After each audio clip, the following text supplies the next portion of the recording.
Dear students, अस्सलाम वालेकुम। आज के इन्वायरमेंटल फिज़िक्स की क्लास का जो टॉपिक हम डिस्कस करने जा रहे हैं दैट इज़ डिस्पर्शन मॉडलिंग। कि जो डिस्पर्शन का प्रोसेस है इसको हम कैसे मॉडल करेंगे, इसको किस तरह से हम पहले समझना उसको ज़रूरी है कि ये डिस्पर्शन का प्रोसेस कैसे होता है। तो पहला सवाल ये है कि ये डिस्पर्शन है क्या। बेसिकली जो भी पोल्यूटेंट है उसका इन्वायरमेंट में फैलना वो उसकी डिस्पर्शन है, जिसको हम फॉर्मली इस तरह डिफाइन करते हैं: the pollutant such as smoke rises up and mixes in air, after which it is diffused in the surrounding air. This process is called dispersion of the pollutants. अब dispersion के लिए जो मैंने example आज के lecture के लिए select किया या आगे भी इसको डिस्कस करते रहेंगे, हम पोल्यूटेंट्स में ले लेते हैं स्मोक की पोल्यूशन। जब भी हमारे पास बर्निंग का एक्शन होता है तो उसके नतीजे में आपके पास carbon dioxide and water vapours and heat energy release होती है। अब जिस पर्टिकुलर पॉइंट पे ये प्रोसेस हो रहा है, प्रोसेस ऑफ बर्निंग या द प्रोसेस ऑफ कंबस्चन, उसके इर्द गिर्द की जो एयर है उसका टेम्परेचर बढ़ जाएगा, क्योंकि जलने के अमल में आपके पास हीट एनर्जी रिलीज़ हो रही है।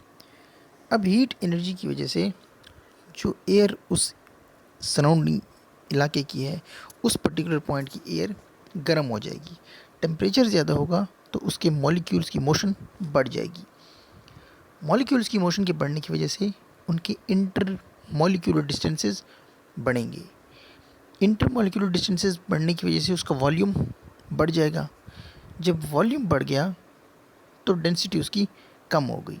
यही वजह है कि वो जो एयर है उस इलाके की जहाँ पे कंबस्चन का प्रोसेस हो रहा है, इट विल राइज अप। तो आप देखते हो कि स्मोक हमेशा ऊपर की तरफ उठता है, क्योंकि हाई टेम्परेचर है नीचे, जिसकी वजह से एयर की डेंसिटी कम हो गई है। जिस चीज़ की डेंसिटी कम है वो ऊपर को उठती है। बिल्कुल उसी तरह जिस तरह आप पानी के अंदर जब बर्फ़ डालते हो तो बर्फ़ की डेंसिटी कम है तो बर्फ़ पानी के ऊपर तैर रही होती है। तो आज जो हम एग्जांपल लेंगे स्मोक की, तो उसमें आपने अक्सर देखा होगा जो ब्रिक फैक्ट्री होती है, जिसको कॉमन वर्ड्स में हम लैंग्वेज में बोलते हैं भट्ठा। भट्ठे के साथ एक बहुत बड़ी चिमनी होती है, उस चिमनी के नीचे आग जल रही होती है और वहाँ से धुआं उठता है। अब धुआं जैसे ही चिमनी से बाहर निकलता है तो उसके बाद एक वो धुएं का बादल सा बनता है, और वो जिस डायरेक्शन की हवा होती है उस डायरेक्शन में फ़्लो करने लगता है। वो फ़्लो जो होता है वो स्टेडी फ़्लो नहीं होता, वो ट्रबुलेंट फ़्लो होगा, क्योंकि हवा की डायरेक्शन, हवा की स्पीड, हवा की डेंसिटी, स्मोक का लेवल, स्मोक की डेंसिटी, स्मोक की कंस्टिट्यूएंट पार्टिकल्स जो हैं, ये सारा उस चीज़ पे डिपेंड करता है। तो उसी एग्जांपल को सामने रखते हुए आज के इस लेक्चर को आप समझने की कोशिश करें, और बाद में भी जिस चीज़ को हम डिटेल से पढ़ेंगे तो उसमें यही एग्जांपल बार बार आएगी। तो अब इस एग्जांपल में जिस तरह स्मोक है, तो ज़रूरी नहीं है ये इसी तरह हो। अगर कोई फैक्ट्री है जहाँ से कोई केमिकल निकल के और पानी में जा रहा है, दरिया की स्ट्रीम में जा रहा है, तो ट्रबुलेंट फ़्लो होगा दरिया का। तो उस स्ट्रीम के अंदर जो वो केमिकल एज ए पोल्यूटेंट जो फैक्ट्री से बाहर आ रहा है, तो उसका जो फैलाव होगा वो भी इन्हीं लॉज और प्रिंसिपल पे गवर्न करेगा, जिसको अभी हमने डिस्कस करना है।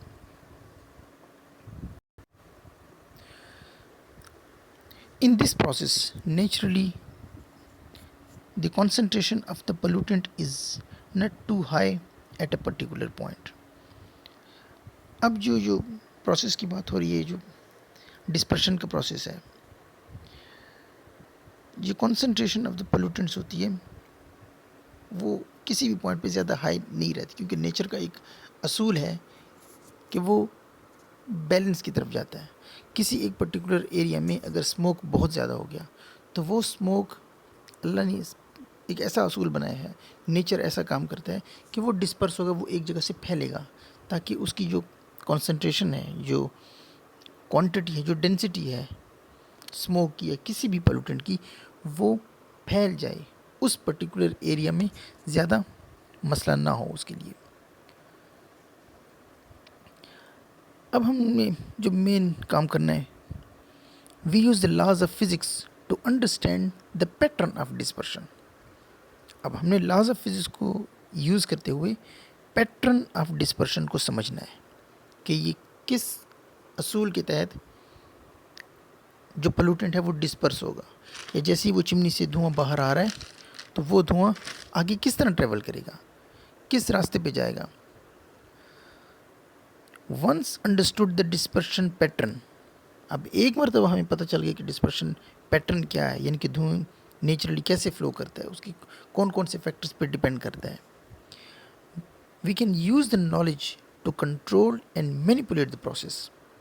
जब हमें ये पता चल गया प्रोसेस का, तो उसके बाद हम उसको कंट्रोल करेंगे, कंट्रोल करके और उसको मैनिपुलेट करेंगे, ताकि हम अपनी मर्ज़ी के उससे रिज़ल्ट अखज़ कर सकें। अब हमारा मकसद मेन ये होता है कि हम आबादी को, इन्वायरमेंट को पोल्यूशन से बचाएं, पोल्यूशन के जो एडवर्स इफ़ेक्ट्स हैं उससे बचाएं, और अब ख़ासकर मैक्सिमम आबादी जहाँ पे इंसानों की रहती है, जानवर हैं, पौधे हैं, और बाकी जो नेचुरल हैबिटेट है उस पर कम से कम उसका असर पड़े। तो हम कैसे कंट्रोल करेंगे किसी भी पोल्यूशन या पोल्यूटेंट पार्टिकल्स को जो इन्वायरमेंट में फैल रहे हैं, जब हमें उसके पैटर्न का पता चल जाएगा कि नेचर में किस पैटर्न के तहत इस तरह से डिस्पर्शन होती है। This helps us design the structure of outlets to minimise the effect on environment. तो अब इससे हमारे पास हम स्ट्रक्चर डिज़ाइन करेंगे।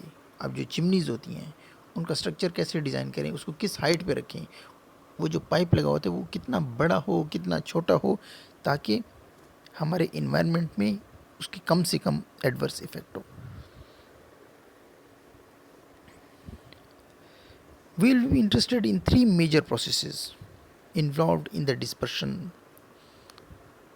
अब ये जो डिस्पर्शन होती है इसमें तीन मेजर प्रोसेसेस होते हैं नेचर के, जिसको हम फर्दर देखते हैं। अब मैंने एक फिगर सी बनाई है, ड्राइंग मेरी इतनी अच्छी नहीं है, बट स्टिल ये एक चिमनी है, ये चिमनी है, इसको नीचे यहाँ पे आग लगी हुई है और यहाँ से धुआं ऊपर उठ रहा है, हवा ऊपर उठ रही है, और उसी हवा के साथ कार्बन डाइऑक्साइड हो गया, कार्बन मोनोऑक्साइड हो गया, या सल्फ़र के कुछ कंपाउंड्स हैं जो as a byproduct of this burning पैदा हो रहे हैं, ये ऊपर जाएंगे। ऊपर जाने के बाद ये हवा चल रही है, अब हवा के ज़रिए ये मिक्सअप होंगे हवा में, और हवा इनको लेके जाएगी दूर। अब पहला प्रोसेस है कि इनका चिमनी में ऊपर की तरफ जाना, पोल्यूटेंट्स का किसी भी फ्लूइड में, इस पर्टिकुलर केस में एयर है, मे बी दूसरे किसी केस में हम लिक्विड भी देख लें। मैं जैसे एग्जांपल दी थी कि किसी फैक्ट्री से कोई केमिकल बाहर आ रहा है और आगे पानी का फ्लो है, तो पहले पोल्यूटेंट्स का एयर में आना, एयर के बाद एयर में फैल जाना, दूसरा, और तीसरी चीज़ है कि कुछ पार्टिकल्स ग्रेविटी के थ्रू नीचे ज़मीन पे भी आ जाएंगे। तो इस चिमनी के इर्द गिर्द अगर आप देखोगे तो ये जो डिपोजिशन हो जाएगी, जो पार्टिकल यहाँ से निकल रहे हैं वो ज़मीन पे डिपॉजिट होते जाएंगे, ज़मीन पे गिरते जाएंगे। तो मेन थ्री प्रोसेसेस कौन से हैं? पहला प्रोसेस है कि हवा तक पहुँचना, इसको हम कहेंगे ये है प्रोसेस ऑफ एडवेक्शन। अब एडवेक्शन का प्रोसेस वो है जिसमें जो पोल्यूटेंट्स हैं वो आके मेन स्ट्रीम में दाखिल होते हैं, चाहे वो लिक्विड है या गैस है, यानी कि गैस के मॉलिक्यूल्स जा रहे हैं तो उसी के साथ साथ पोल्यूटेंट्स के मॉलिक्यूल्स भी आगे जाके मिक्सअप होंगे फर्दर। अब जैसे ही चिमनी से धुआं बाहर आता है तो हवा के चलने की वजह से जिस डायरेक्शन में हवा जा रही है उसी डायरेक्शन में वो मूव करना शुरू कर देगा, डिस्पर्शन होगी उसमें, एक टर्बुलेंट फ्लो होगा उसका।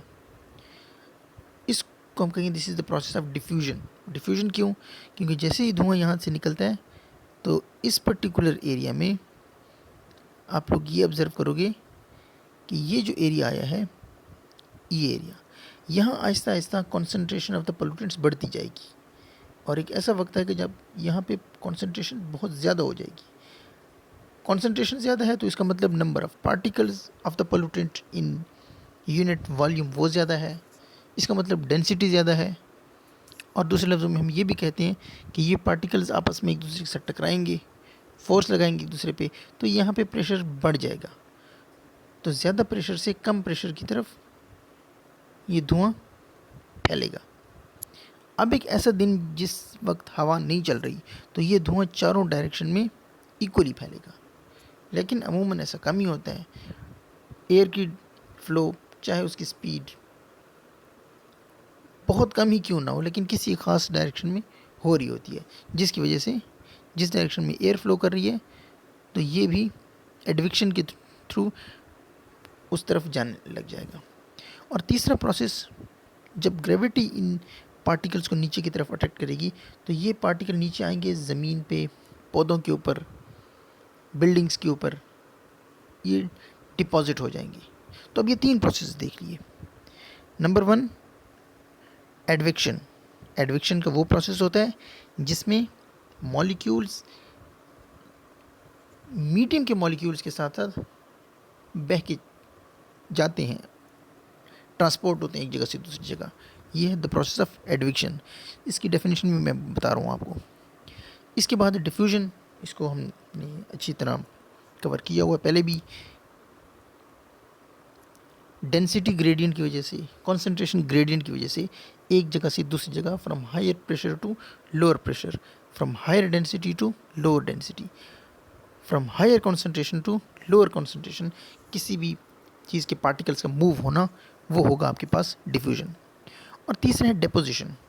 डिपोजिशन मीन्स ये particles of the pollutants, sulphur dioxide है, कार्बन डाइऑक्साइड है, इसके अलावा भी जो हार्मफुल मटेरियल्स हैं, ये सारे नीचे आएंगे, डिपॉजिट होंगे।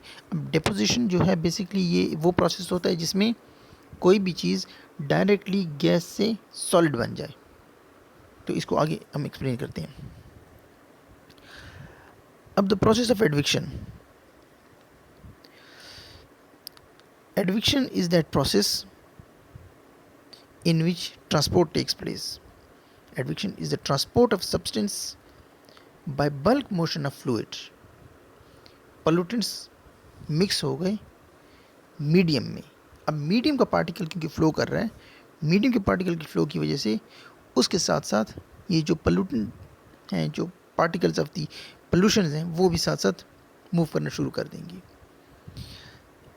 As advection takes place in fluid, so water and air are used to transport as a transport tool, and pollutants are carried out from one place to the other. अब ये liquid में भी हो सकता है और gas में भी हो सकता है, एयर में भी होगा। तो एयर के मॉलिक्यूल फ्लो करते हुए पोल्यूटेंट्स को अपने साथ लेके जाएंगे। या दरिया के अंदर अगर कोई, जिस तरह डे खान का सारा जितना भी सीवेज वाटर होता है, ये सैनिटेशन का वाटर होता है, ये जाकर दरिया में गिरता है। अब दरिया क्योंकि फ़्लो कर रहा है फ्रॉम नॉर्थ टू साउथ, तो ये अपने साथ पोल्यूटेंट्स को भी साउथ की तरफ लेके जा रहा है। तो इस प्रोसेस को हम कहेंगे this is the process of advection, जिसमें पोल्यूटेंट्स पानी के फ्लो की वजह से ट्रांसपोर्ट होते हैं from one place to the other. अब दूसरा डिफ्यूजन, इसको हमने पहले देखा था। अब ये जो डिपोजिशन है, deposition is the process in which a gas molecules is transferred into solid directly. आपके पास एक प्रोसेस हम केमिस्ट्री में आप लोगों ने पढ़ा होगा, सब्लिमेशन का प्रोसेस, जिसमें सॉलिड होता है, सॉलिड डायरेक्ट जंप करता है गैस में विदाउट गोइंग इनटू लिक्विड। ये उसका उलट प्रोसेस है। डिपोजिशन में आपके पास जो कार्बन के पार्टिकल्स हैं, जो पोल्यूटेंट्स हैं, वो गैस से कन्वर्ट हो जाएंगे सॉलिड में। अब इसकी एग्जांपल मैं आपको ये देता हूँ कि तंदूर है या वो जगह जहाँ पे आग लगती है, आपके किचन हो गया या कोई भी ऐसी चीज़ जहाँ पे आग जलती है। तो in the process of combustion आपको पता है कि जो उसकी इक्वेशन होती है, कोई भी चीज़ हाइड्रोकार्बन है, वो जलती है और एज ए रिज़ल्ट जो आपके पास प्रोडक्ट्स मिलते हैं, प्रोडक्ट्स में आपके पास एक मिलता है कार्बन डाइऑक्साइड, वो भी गैस, H2O, वो भी हाई टेम्परेचर पे गैस की फॉर्म में होगी, और हीट। यानी कि कंबस्चन के प्रोसेस में कोई भी सॉलिड चीज़ आपको नहीं मिलती। लेकिन जिस जगह आग लगती है, तंदूर है या चूल्हा है या तवा है जिसके ऊपर आप रोटी पकाते हो, तो उसके नीचे इर्द गिर्द आप देखते हो तो एक ब्लैक किस्म का पाउडर आपको नज़र आता है। वो कार्बन डाइऑक्साइड, वो कार्बन जमा हुआ होता है, जो कार्बन रिलीज़ हो रहा होता है वहाँ से, कार्बन डाइऑक्साइड गैस इधर उधर स्प्रेड कर जाती है। इस तरह कार्बन वो भी गैस फॉर्म में होगा, वो कार्बन डिपॉजिट हो जाता है, यानी कि वो गैस से डायरेक्टली सॉलिड में कन्वर्ट होता है और सॉलिड वो लगा रह जाता है तवे पे या इर्द गिर्द दीवार पे कहीं। So these are main 3 processes जो किसी भी पोल्यूटेंट्स के डिस्पर्शन में या पोल्यूटेंट्स के उनके पॉइंट ऑफ जनरेशन से फैलने में मदद देते हैं। इन प्रोसेस में पहला एडविक्शन था। एडविक्शन का वो प्रोसेस जिसमें मीडियम का मॉलिक्यूल बहता हुआ जा रहा है, फ्लो कर रहा है, तो उसके साथ पोल्यूटेंट्स भी फ्लो करते हैं। दूसरा है डिफ्यूजन और तीसरा है डिपोजिशन, जो इस हमारे पर्टिकुलर केस में ग्रेविटी की वजह से होता है। The transport of materials through the diffusion and through advection में सीम सिमिलर। अब आपको एडविक्शन और डिफ्यूजन एक जैसी लगेगी, but if you study the both processes in the at the atomic level, we will conclude that diffusion is a different process and adversion is a different process. अब अगर इसको हम एटॉमिक लेवल पे जाके देखें, सॉलिड स्टेट फिज़िक्स में आप थोड़ा जाके और इसको देखो कि असल में हो क्या रहा होता है। बेसिकली डिफ्यूजन वो प्रोसेस है जिसमें स्प्रेड होता है of the pollutants in all directions, क्योंकि एक पर्टिकुलर एरिया है जिसमें प्रेशर बहुत ज़्यादा बनेगा। ये लेट्स सपोज पॉइंट है जहाँ पे पोल्यूटेंट्स की मिकदार बहुत ज़्यादा है, उनकी कॉन्सेंट्रेशन ज़्यादा है, उनकी डेंसिटी ज़्यादा है, इधर प्रेशर भी बढ़ जाएगा। इस प्रेशर की वजह से ये हर डायरेक्शन में due to pressure gradient, due to density gradient, तो ये हर डायरेक्शन में फैलेगा। ये प्रोसेस है process of diffusion. On the other hand, अब इसकी छोटी सी शक्ल भी मैंने बनाई है, मे भी आपको सही समझ आए। अब ये इसमें कुछ हैं पार्टिकल्स ऑफ दी, ये हैं पार्टिकल्स ऑफ द मीडियम, और उसके दरमियान में ये जो एक एरिया है, यहाँ पे कोई पोल्यूटेंट आया, उनकी डेंसिटी बढ़ गई। अब इसी डेंसिटी ज़्यादा होने की वजह से ये इस पर्टिकुलर पॉइंट से दूसरी जगह फैलेगा।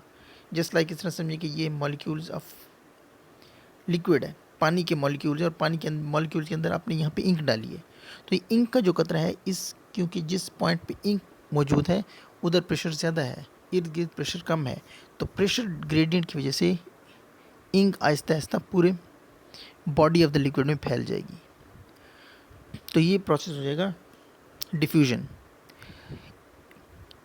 इन advection the molecules of the pollutants are carried away by the motion of medium molecules. इसमें जो पोल्यूटेंट्स हैं उसको ले जाने का काम करेगा मीडियम के मॉलिक्यूल्स। अब मीडियम एयर भी हो सकता है और वाटर भी हो सकता है।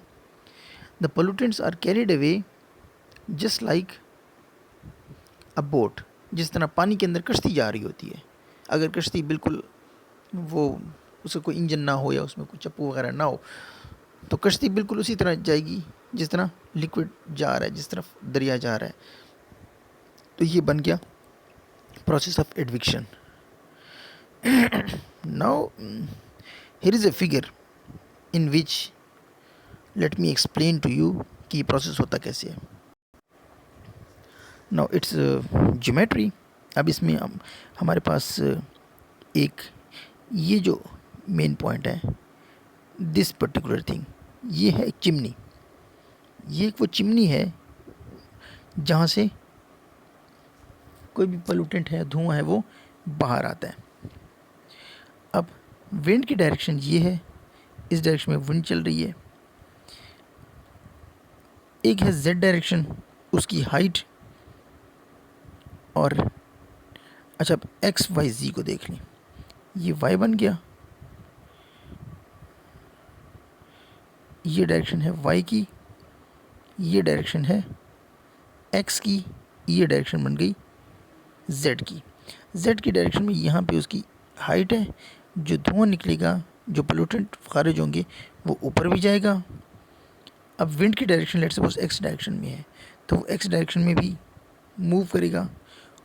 और साथ साथ वाई की तरफ उसकी डिस्पर्शन भी होगी, थोड़ा फैलता जाएगा.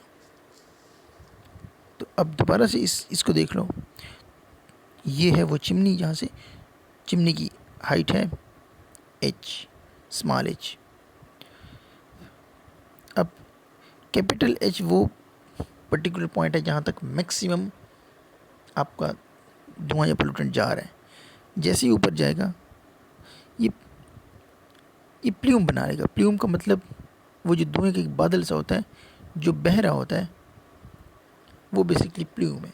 यहाँ पे पहले एडविक्शन होगी और धुआं ऊपर आ गया. ऊपर आया, यहाँ पे कंसंट्रेशन बढ़ गई, डेंसिटी बढ़ गई, फैलेगा भी सही हर तरफ. और उसके साथ साथ एडविक्शन ऊपर यहाँ भी हो रही है कि हवा इधर चल रही है एक्स डायरेक्शन में. तो एक्स डायरेक्शन में जिस तरह आप देखते हो कि वो जो चिमनी होती है ऑफ द ब्रिक फैक्ट्री या भट्ठा, उधर से जो धुआं निकलता है वो दूर जा रहा होता है आहिस्ता आहिस्ता. तो ये वो धुआं दूर, वो प्ल्यूम है. वो जो धुएं वाला बादल जा रहा है, दैट इज़ प्ल्यूम. अब ये प्ल्यूम आ रहा है और ये जब इधर पहुंचता है तो इसकी जो मोशन होती है वो x Y z in all three coordinates. अब इस फिगर को आप देखो तो ये बता रहा है कि ये सेंटर में ये ज़्यादा है, और जो जो वाई की तरफ बढ़ रहा है इसकी कंसंट्रेशन कम हो रही है. बिल्कुल उसी तरह जिस तरह दरिया सबसे मिडल में उसकी सबसे ज़्यादा फ़्लो होता है, तो ये जो प्ल्यूम जा रहा है एक्स डायरेक्शन में, तो दरमियान में इसका फ़्लो बहुत ज़्यादा होगा. और जो जो आप दूर जाता जाएगा, इसका फ़्लो कम होता जाएगा. तो अब इसकी फ़्लो एक्स डायरेक्शन में, वाई डायरेक्शन में एंड जी डायरेक्शन में अलग अलग होगा. अब इसके बाद इसकी जो डिस्पर्शन इक्वेशन बनती है, it's very complicated. It seems very complicated type thing, लेकिन ये असल में इतनी ज़्यादा कॉम्प्लिकेटेड नहीं है. बस आपने सिर्फ इस इक्वेशन को याद रखना है. अब ये इस इक्वेशन में बड़ी मुश्किल सी इक्वेशन लगती है. अच्छा, जब इसमें ये है C X Y Z. C is the concentration. C है concentration of the pollutant. X Y Z का मतलब वो एक्स में भी फैलेगा, डिस्पर्शन होगी उसकी, वाई में भी होगी और जी में भी होगी. Q divide by 2πv sigma Y sigma Z. अब इसमें v है वेलोसिटी ऑफ द एयर जिसके अंदर वो जा रहा है. अब मेन फैक्टर इसमें q है. q है कि पोल्यूटेंट का रेट ऑफ फ्लो कितना है, कितना रेट ऑफ पोल्यूटेंट पर सेकंड, कितनी क्वांटिटी में पोल्यूटेंट बाहर चिमनी से निकल रहा है. क्योंकि डिस्पर्शन डायरेक्ट डिपेंड कर रही है जितनी ज़्यादा आपके पास Q है, यानी कि amount of pollutant coming out of the chimney. तो ये बन जाएगा आपके पास Q. V है वेलोसिटी. अब वेलोसिटी को आप देखो, ये इन्वर्स में आ रही है. वेलोसिटी अगर ज़्यादा होगी तो डिस्पर्शन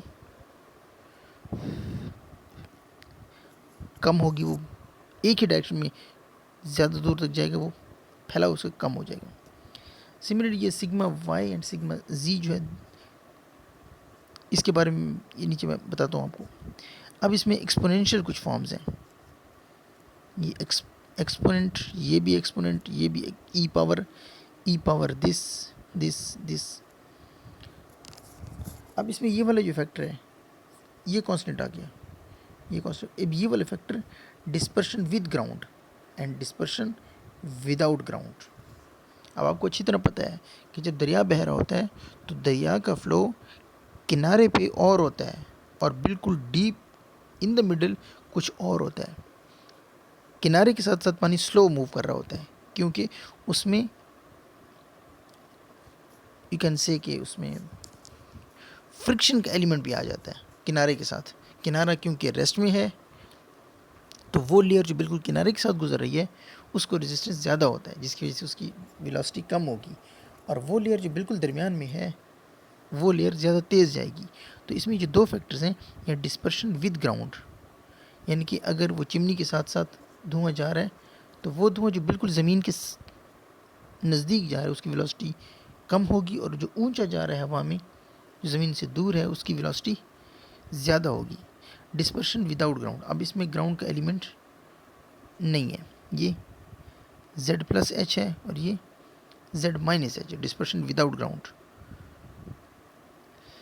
तो अब ये जो ऊपर टर्म्स यूज़ हुई हैं इनको देख लें। तो इसमें जो C यूज़ हुई है, C is the concentration of the pollutants, और इसको हम ग्राम पर मीटर क्यूब में, यानी कि डेंसिटी है उसकी।